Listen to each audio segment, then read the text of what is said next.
Mucha gente piensa en el final de la Primera Guerra Mundial como si fuera, no sé, apagar un interruptor. Pero nada más lejos de la realidad. Fue un proceso, súper complejo, muy largo, que básicamente le dio la vuelta al mundo. Y para entender cómo se paró todo, primero hay que entender por qué. Por qué era absolutamente necesario que parase. Y la razón principal es esta cifra que vemos. Más de 15 millones de muertos. ¡15 millones!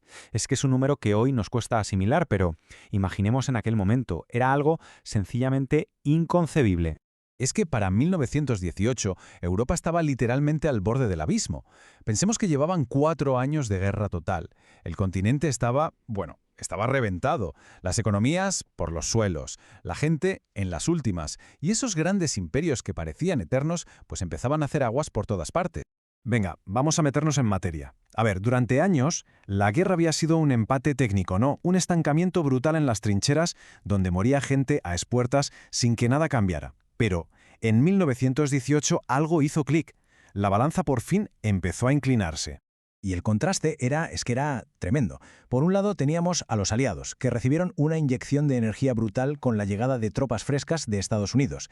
Y en la otra esquina, las potencias centrales, con Alemania a la cabeza, que se estaban desmoronando desde dentro. Faltaba comida, había revueltas en las calles, su economía de guerra sencillamente no aguantaba más. Este fue, digamos, el punto de no retorno en el campo de batalla. Alemania lo apostó todo a una última carta. Una ofensiva masiva en la primavera de 1918. El resultado, un fracaso total. No solo no funcionó, sino que los aliados respondieron con una fuerza increíble. Empezaron a contraatacar, a ganar terreno, y el frente alemán, que parecía inamovible, empezó a agrietarse. Por fin. Vale, y mientras pasaba todo esto en el frente, por detrás, en la retaguardia, se estaba cociendo un auténtico terremoto político. La guerra fue como un acelerador para el fin de los grandes y viejos imperios. El primero en caer, claro, fue el Imperio ruso con la Revolución del 17. Pero es que en 1918 el contagio fue imparable. El Imperio otomano, el Imperio austrohúngaro, eran gigantes con pies de barro, ¿no? Mosaicos de un montón de pueblos distintos que, de repente, vieron su oportunidad. Los nacionalismos explotaron y empezaron a pedir la independencia. Los imperios se deshacían desde dentro. Y claro, esto provocó un efecto dominó que fue rapidísimo. En septiembre cae Bulgaria. Pide un armisticio, que ojo, no es la paz, es un alto al fuego para negociar. Un mes después, en octubre, cae el Imperio Otomano. A principios de noviembre, Austria-Hungría. Pum, pum, pum, uno detrás de otro. Y con cada pieza que caía, Alemania se quedaba cada vez más sola. Al final, la situación para Alemania era insostenible. Estaba sola, completamente agotada, y para colmo con una revolución estallando en casa.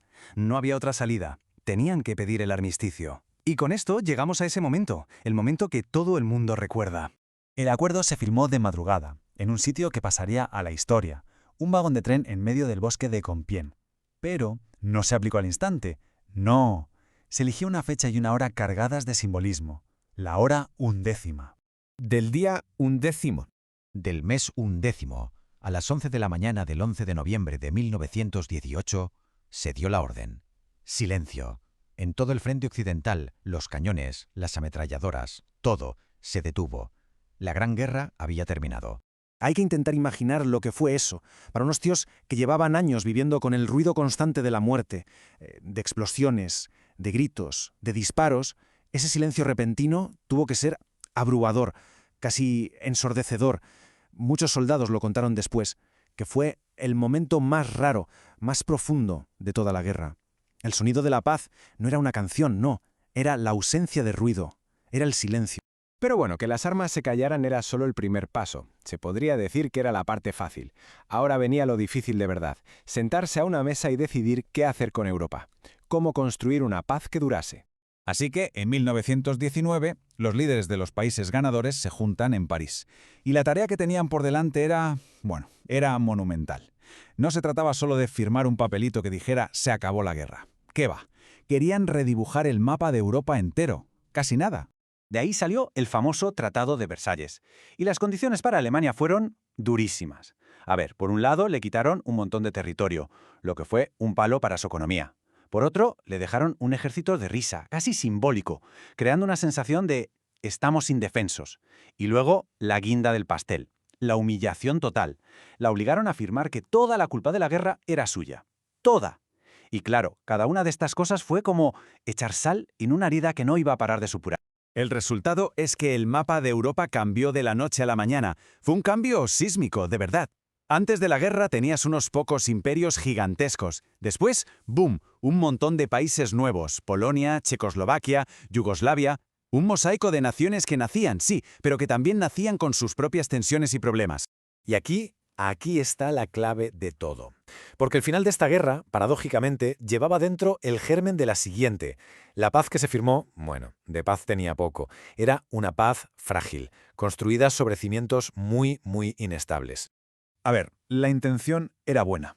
De toda aquella masacre surgió una idea, un ideal, la Sociedad de Naciones. Pensemos en ella como la abuela de la ONU. El objetivo era súper noble, ¿eh? Crear un sitio donde los países pudieran hablar y resolver sus problemas con diplomacia, para que nunca más se repitiera una carnicería como aquella. Pero claro, una cosa es el ideal y otra la cruda realidad. Y la realidad era que en Alemania había un resentimiento brutal.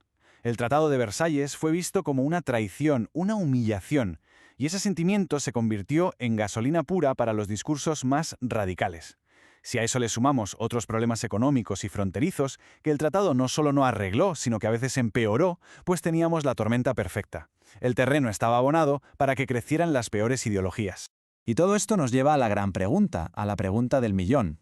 ¿Lo que se firmó en Versalles fue una paz de verdad, una paz para siempre, o fue solo una tregua, un alto el fuego de 20 años? Bueno, la historia, como sabemos, dio una respuesta muy clara y terrible en 1939.